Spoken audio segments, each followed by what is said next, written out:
Greetings and welcome to another episode of Unpacking Islamophobia, a project of the Bridge Initiative at Georgetown University. My name is Arsalan Iftikhar. I am a senior fellow at Georgetown University, and I'm the author of the book Fear of a Muslim Planet: Global Islamophobia in the New World Order. And today we will be talking about Muslims inside India. And our guest today is Raqib Naik, an independent multimedia journalist, editor, and media consultant, originally from Kashmir, currently based in the United States, a founder of HindutvWatch.org. He also writes about human rights and the rise of right-wing Hindu nationalism across India, which the Washington Post has described as one of India's only and most robust real-time data sets of hate crimes and hate speeches across India. Raqib, thank you for joining us today on Unpacking Islamophobia. Thank you for having me, Arslan.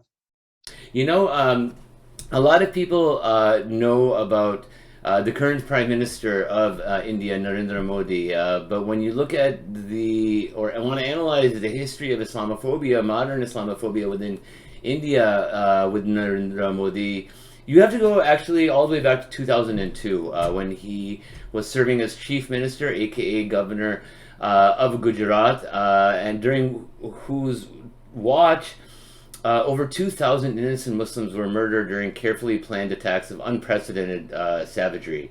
According to the famous historian William Dalrymple, who once referred to Modi as India's Vladimir Putin, during the Gujarat pogroms, large number of Muslim girls were raped.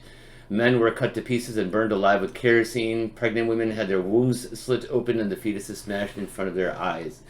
A 2002 Human Rights Watch report found that the attacks against Muslims in Gujarat have been actively supported by state government officials like Narendra Modi and his police force at that time during his chief minister tenure. And so, Raqib, my first question to you is, can you tell us a little bit more about the background and the legacy of the 2002 Gujarat anti-Muslim pogroms and how that legacy still affects over 200 million minorities across India today?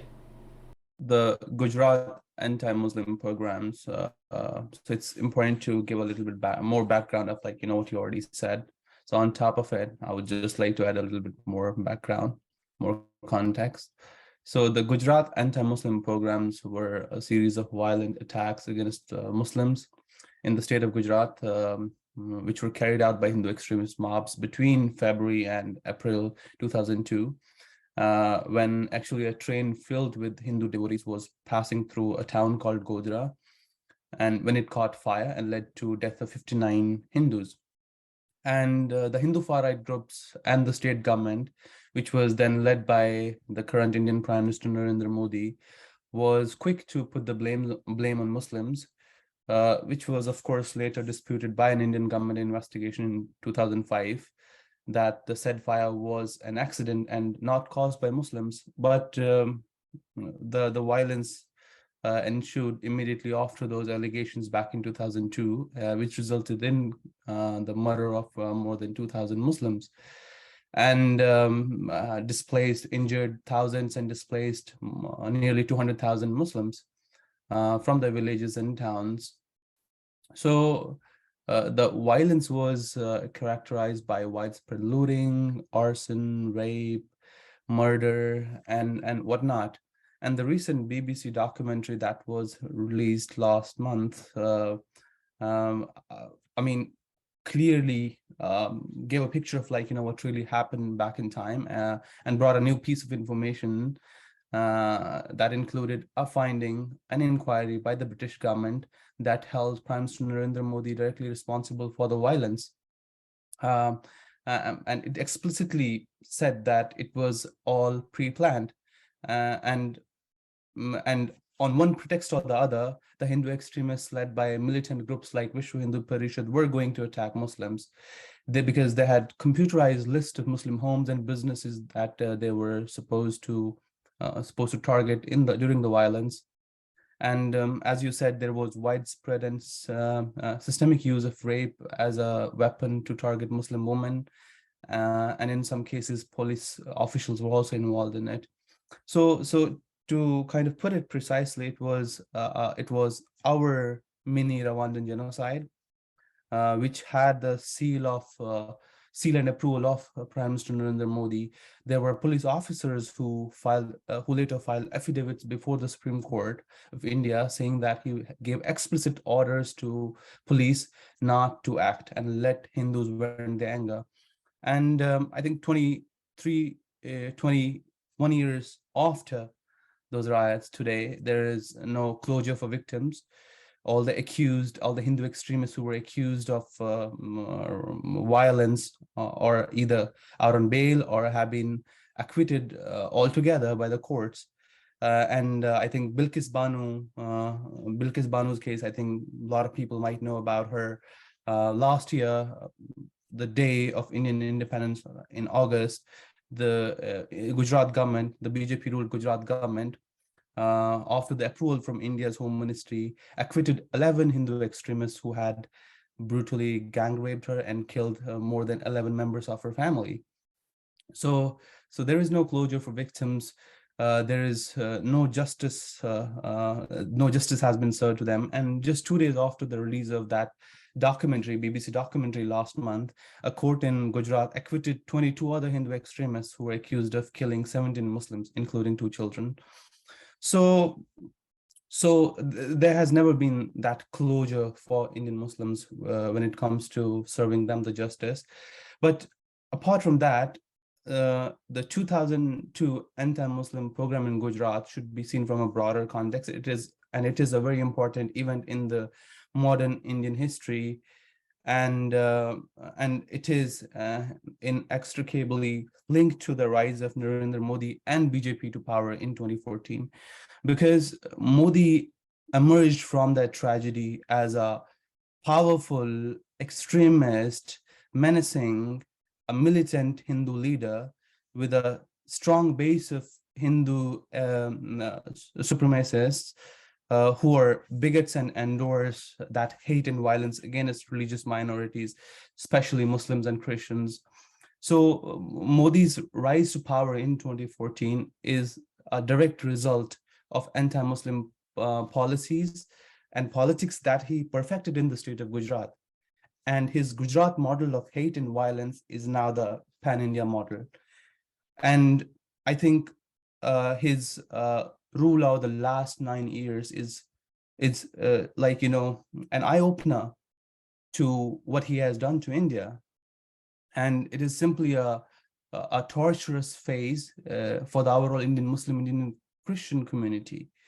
What we are seeing today is a blatant attempt at the decimation of an entire community of 250 million people, because hate crimes against them have skyrocketed. A Muslim could be just lynched on mere suspicion of consuming or trading beef. And just yesterday, a Muslim in state of Bihar, which is a non-BJP ruled state, was lynched in Rasulpur area just because the crowd suspected him of carrying beef. So Muslims are being lynched on suspicion of either consuming, transporting, or carrying beef. Muslim homes and livelihoods are being bulldozed. Over the past 4 years, we have seen thousands of such demolitions, so summary demolitions throughout India, and their places of worships are being vandalized, and in some cases, the mosques are being completely flattened. The discriminatory laws and orders are being passed to strip Muslims of their citizenship rights. There is hijab ban in BJP-ruled Karnataka against Muslim students attending schools and colleges, and the overall crackdown on journalists and media. They're being thrown into jails under trumped-up charges of terrorism and sedition, and in fact, the kind of work I do at Hindutva Watch of documenting hate crime and hate speeches, every day we come across multiple hate crimes and hundreds of hours of hate speeches delivered at Hindu far-right events across India, where extremists explicitly call for sexual violence against Muslim women and implementing a complete economic boycott of Muslims, and calls for demolition of mosques and starting an overall genocidal campaign against them. And since December 2021, when this huge Hindu religious parliament was organized in the state of Uttar Pradesh, where some radical monks explicitly called for raising an army and starting with killing 2 million Muslims. Since then, such events have been organized throughout India. And there are calls for repeating what happened in Rwanda, what happens with Rohingyas in Burma. And there are also, like, our work every day. I think almost every week we come across 3 or 5 such events where swords and tridents are being distributed to Hindus. And just last month, I did one piece with the Wall Street Journal where we came across illegal guns being sold on Facebook groups, Facebook support groups for Hindu militant groups like Bajrang Dal. Well, and So I I think, wanted to ask you about some of these groups. Both Mahatma Gandhi's assassin and the current Indian Prime Minister Modi are proud members of the RSS, the Rashtriya Swayamsevak Sangh, a paramilitary Hindu nationalist group, which Indian writer Pankaj Mishra once said was inspired by the fascist movements of Europe, and whose founders believed that Nazi Germany had manifested race pride at its height by purging the Jews during World War II. And so I wanted to ask if you could give us an overview of the RSS and similar right-wing, paramilitary groups within India, and what kind of impact are they having on the lives of minorities across India today? so RSS is, terminologies are very important because I believe that it's not a nationalist political organization. It's a militant group. And I have gone through all the CIA World Fact books that they have written since year 1999. And between 2000 and 2007, they have designated RSS as a militant chauvinistic organization for 8 straight years. So it's a militant organization, and it's an armed, uniformed, all male, upper caste organization, and they believe that India is a Hindu nation where non-Hindus, especially Muslims and Christians, are alien to the land, and they don't deserve equal rights and should be stripped of their citizenship rights and kicked out of India. And to achieve that, they support a lot of different methods, from direct violence to legislative actions that BJP, the ruling BJP, is implementing right now. And it's important to, when we look at RSS, what it is today and what is happening in India today, it's important to go back to history. And it's exactly 100 years back from now. And the RSS was formed in 1925. And right now, it is the fountainhead of this Hindu nationalist, whatever you call it, Hindu nationalist, Hindu supremacist, Hindu far-right, or Hindutva ideology. And it's the longest running fascist movement in the world. Its co-founders and supporters were influenced by the fascist movement of European fascist movement of 1930s, and they were fanboys of Hitler. And many occasions they advocated for adopting Hitler's solution to Jewish problem for Muslims and Christians in India. And especially in 1939, its second Sar Sangh Chalak, the second chief of RSS, whose name is M.S. Golwalkar, he praised Hitler's purging of Jews and called it as a good lesson for the Hindu far-right in India to learn and profit by. So he was actually talking about repeating Holocaust in India. And today we see the rise of such ideologies, the rise of such organization in India, and BJP is its political affiliate. So RSS political affiliate is ruling India, and Prime Minister Narendra Modi was a long time RSS member, and RSS has been banned 3 times since 1947. First, definitely after the assassination of Mahatma Gandhi, one of its member was the man who actually pulled the trigger and pumped 6 bullets into his chest, and then during emergency in 1970s, and then in post 1992 when RSS members mobs demolished the historic Babri Masjid in Ayodhya in Uttar Pradesh.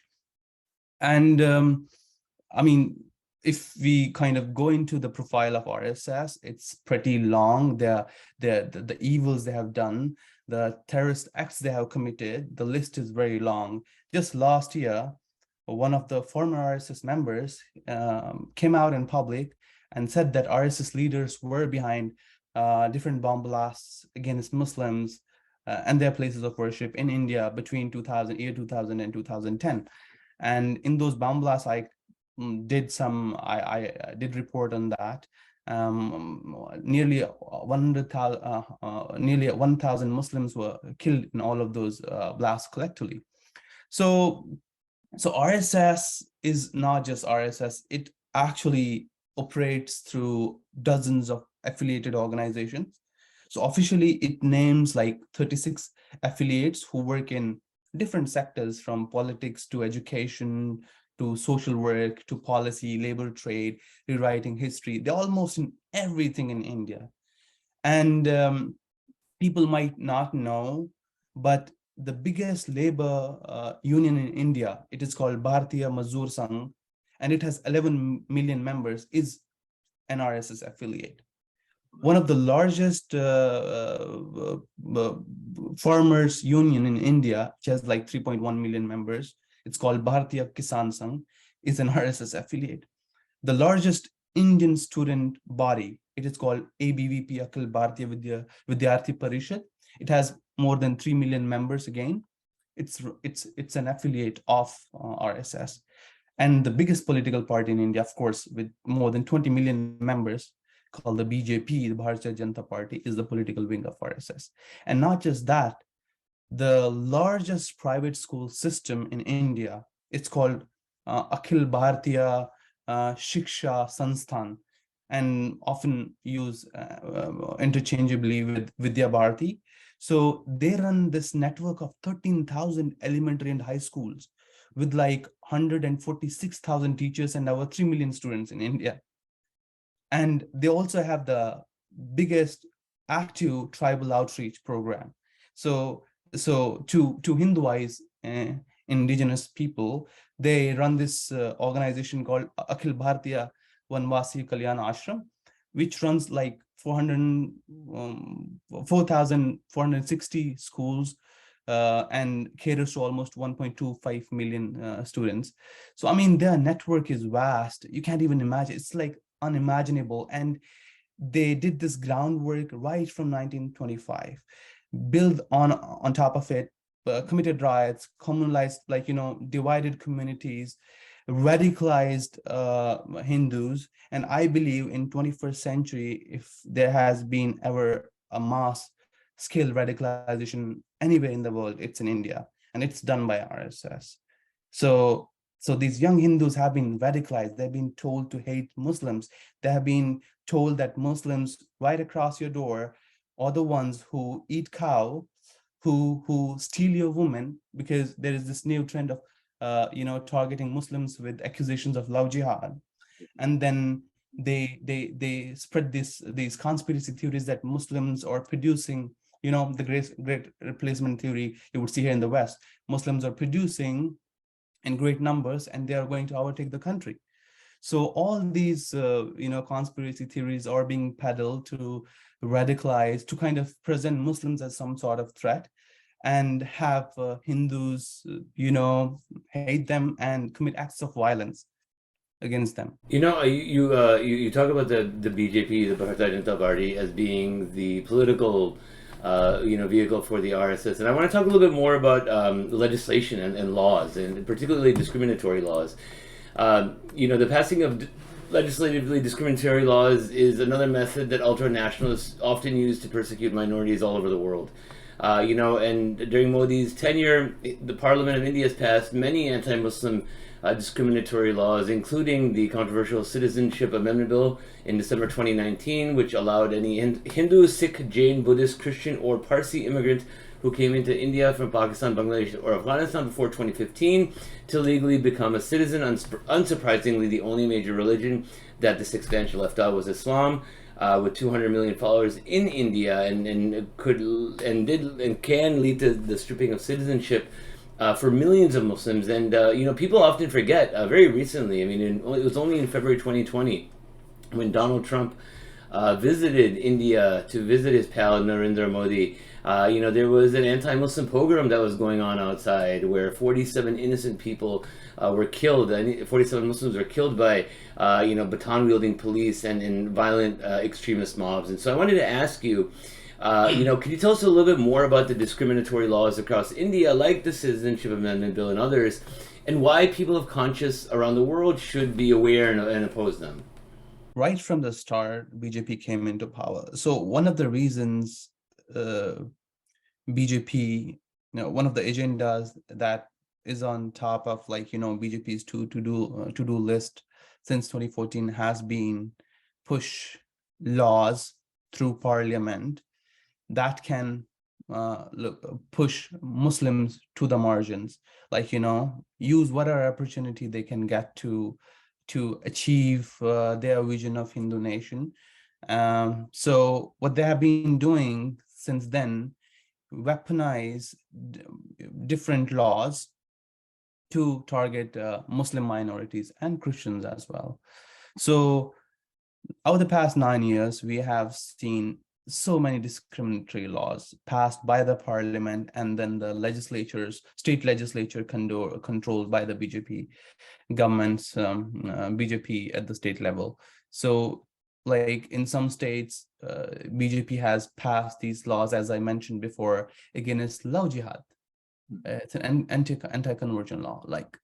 Love jihad means that according to this conspiracy theory of Hindu far right, that Muslims, befriend Hindu women and then marry them just with an intention to convert them to Islam, which is an absolute lie. There are no numbers to support, but nonetheless, this is a conspiracy theory. And on basis of this conspiracy theory, laws are being passed. These laws are explicitly used to target Muslims and Christians. So what we are seeing right now in India is this trend where if you see a Muslim guy talking to a Hindu girl, the right wing, the Hindu far right militants show up, they beat the person black and blue and then hand them over to police, accusing them of love jihad. So you see Christians praying in their homes, during these Sunday prayers, these congregations. You would see Hindu far right. There are so many incidents. Every day we come across these incidents at Hindutva Watch. We post those videos, archive, document those videos. You see Hindu far right people barging into those homes, beating them black and blue, accusing them of converting Hindus to Christianity by giving them allurement of money and all whatnot, quote unquote money allurement, and then hand them over to police, and police locks them. And the process is the punishment. It takes years until they can prove themselves innocent. So there are these two laws, and then there are laws against beef, beef ban laws. Anyone who consumes, carries, transports, or slaughters cow, they can be, charged under this law. And this law has been specifically weaponized against Muslims. In some cases, a person would be just carrying a chicken, but just on that pretext that he's carrying meat, in some cases you would see Muslims being lynched. And as I said earlier, just yesterday, a Muslim man in the state of Bihar was lynched because because the crowd assumed he was carrying beef with him. And then a few weeks back, there were two Muslim men in state of Haryana, BJP ruled state, who were first killed and then their bodies burned by Bajrang Dal militants, which is an affiliate of RSS again. And the suspicion of or the suspicion that they were, transporting cattle, transporting cow.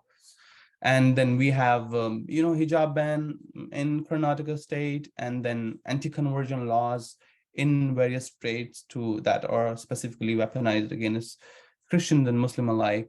And then, as you talked about the Citizenship Amendment Bill, this Citizenship Amendment Bill that was passed in 2019 and offers fast-track citizenship to persecuted minorities, Hindus, Sikhs, Jains, Buddhists, from neighboring Afghanistan, Pakistan, and Bangladesh, except Muslims. So this law, from the outset, this violates Indian Constitution, which prohibits discrimination on basis of religion, and it goes against fundamental principles of human rights and equality. That should be said from the start. And it's clearly part of the larger agenda of the ruling BJP to marginalize and disenfranchise India's Muslim population. Because citizenship law, if you look at it in isolation, it looks like, oh, these guys are trying to help the persecuted minorities from these three countries. But when you look at the broader picture, because there is another thing called National Register of Citizens, which seeks to verify whether someone is illegal immigrant in India or not. And that practice was carried in Assam, the state of Assam, the northeastern state of India. And when that practice was carried, more than 1.9 million Indian citizens were declared stateless. And out of that, more than 700,000 were Muslims. So what they're trying to do here is create this, smart nexus of NRC and CAA. So first implement NRC, and the Hindus who are left out of NRC, they come back as citizens through Citizenship Amendment Act, but the Muslims who will be left out of NRC would literally be stateless, because there is no mention of, because Muslims can't get citizenship under the Citizenship Amendment Act. And India's Home Minister Amit Shah, he himself said, because right now what you would see, this whole rhetoric that, hey, CA won't disenfranchise Muslims, this is just propaganda.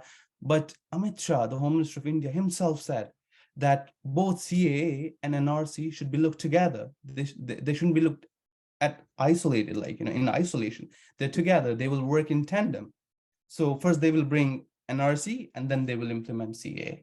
He has also referred to Muslims as termites that he wanted to. Yeah, it's rampant, and also the Muslims who would be left stateless would be thrown into detention centers. And Assam, the state of Assam, that declared 1.9 million people stateless a few years back, they recently inaugurated their first, India's biggest detention center, and mostly Muslims are housed in that detention center right now.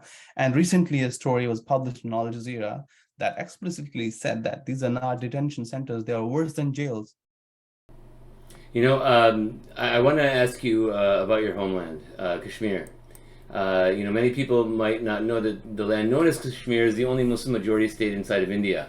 In August 2019, Narendra Modi revoked the autonomous status of both Jammu and Kashmir by revoking Article 370 and 35A of the Indian Constitution, stripping the state of the special status it was granted after the partition of India and Pakistan in 1947.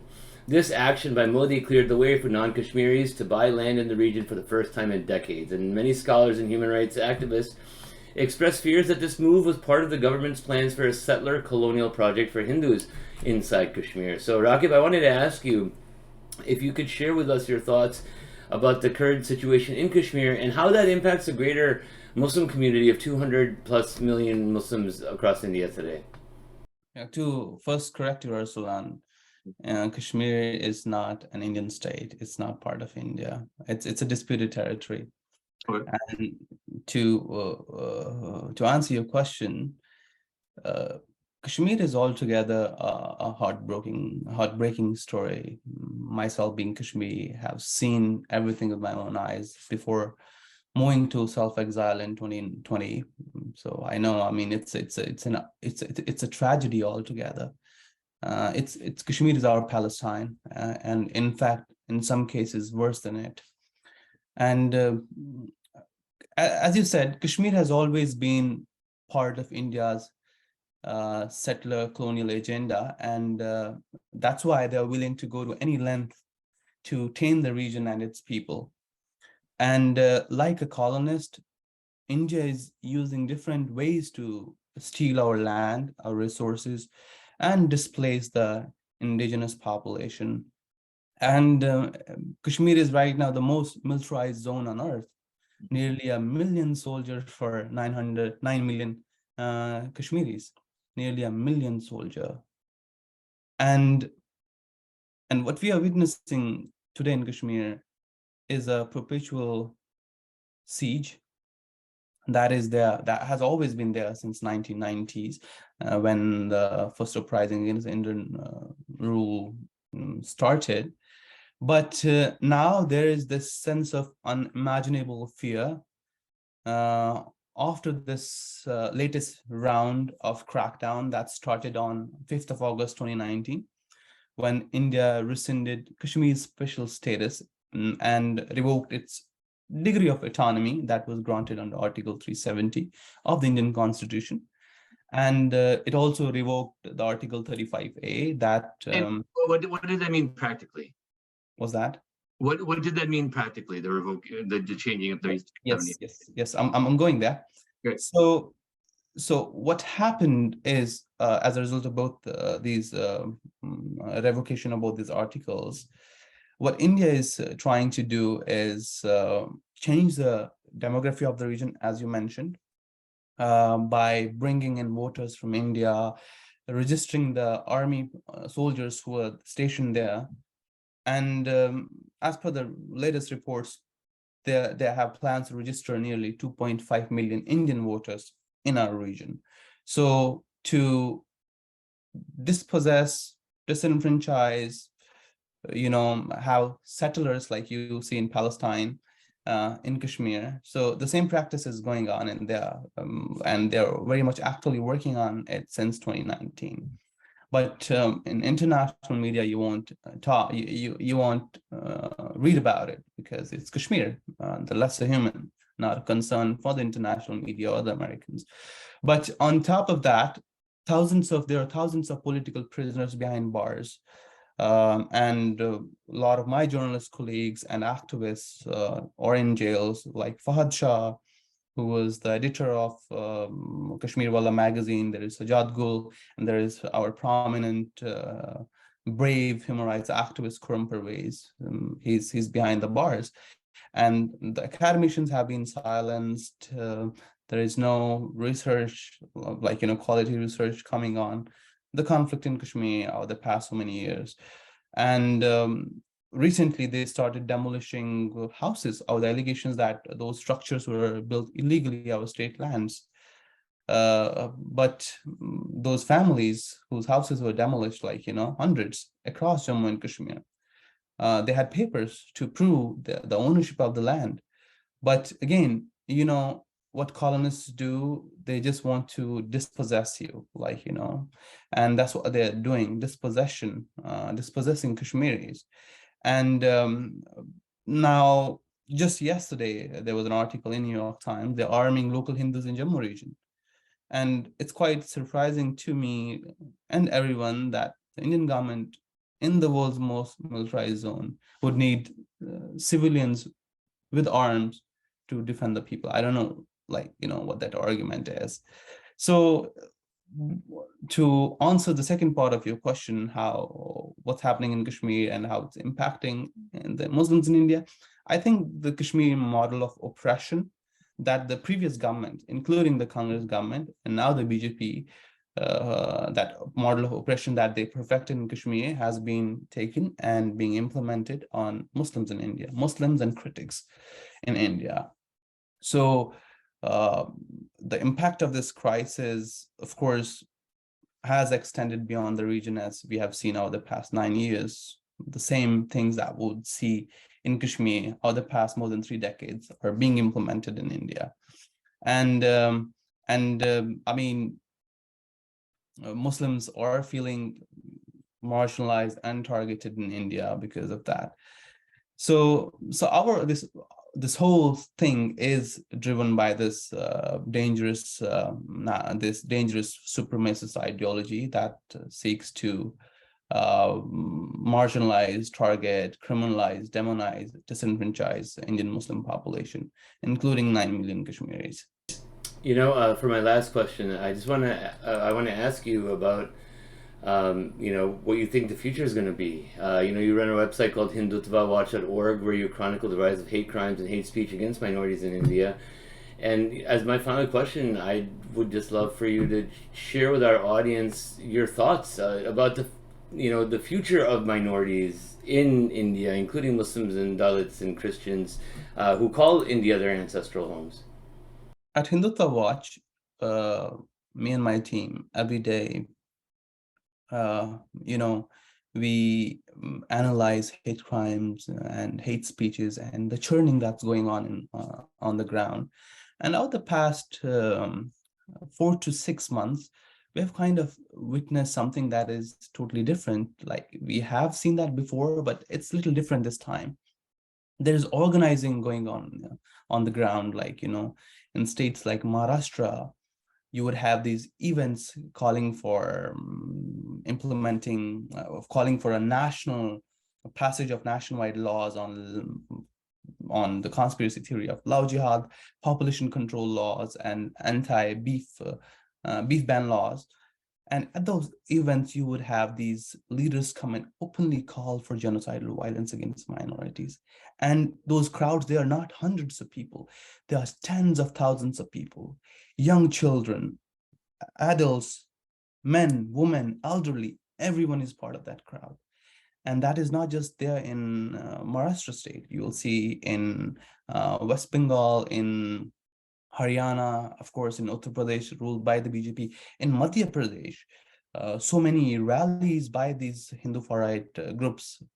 They organize these big marches wearing uniforms, holding swords and cans, and they march through main roads across Muslim localities. So something really is brewing up on the ground.